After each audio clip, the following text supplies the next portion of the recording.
வெங்காயம் ஓரளவு வதங்கிச்சு. நம்ம இந்த ஸ்டேஜில் தக்காளி சேர்த்துடலாம்.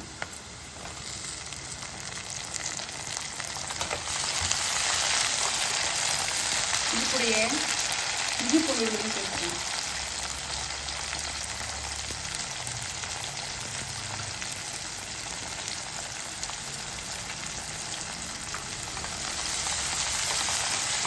நல்லா வதங்கட்டும்.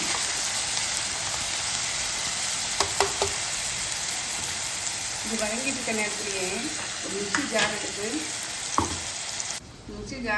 இதில் வந்து ஒரு 1/2 டீஸ்பூன் வந்து சோம்பு,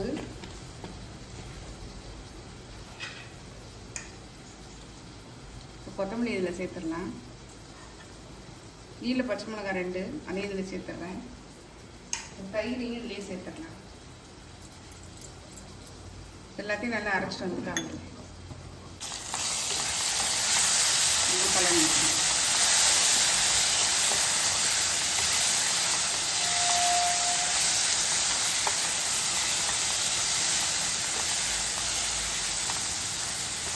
இந்த ஸ்டேஜில் பட்டாணி சேர்த்துடலாம்.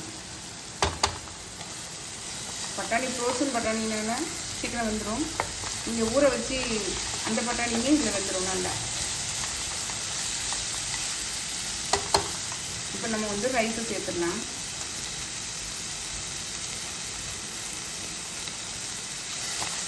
ரைஸ் வந்து 1/2 மணி நேரமாக ஊற வச்சுருக்கேன்.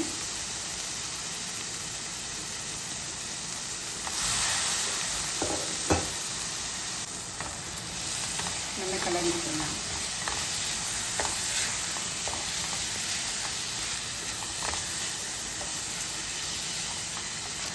இதில் தண்ணி சேர்த்துடலாம். இந்த டம்ளரில் தான் 1 டம்ளர் அரிசி எடுத்துருந்தேன். இப்போ மிக்ஸி ஜாரை கழுவி இது 1 டம்ளர் சேர்த்துக்கிறேன். இன்னும் 1 டம்ளர் 2 டம்ளர் அளவு எடுக்கிறேன். தேவையான அளவு உப்பு சேர்த்துடலாம்.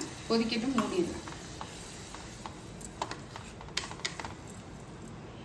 நல்லா கொத்தி அனுப்பிச்சு பாருங்க. ஒரு 1/2 முடி லெமன் வந்து லைட்டாக புழிஞ்சு விட்டுடலாம். நல்லா மிக்ஸ் பண்ணி விட்டுடலாம்.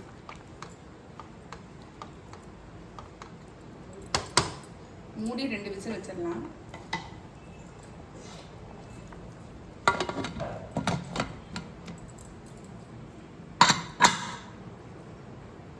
நம்ம இப்போ ஓப்பன் பண்ணி பார்த்துடலாம்.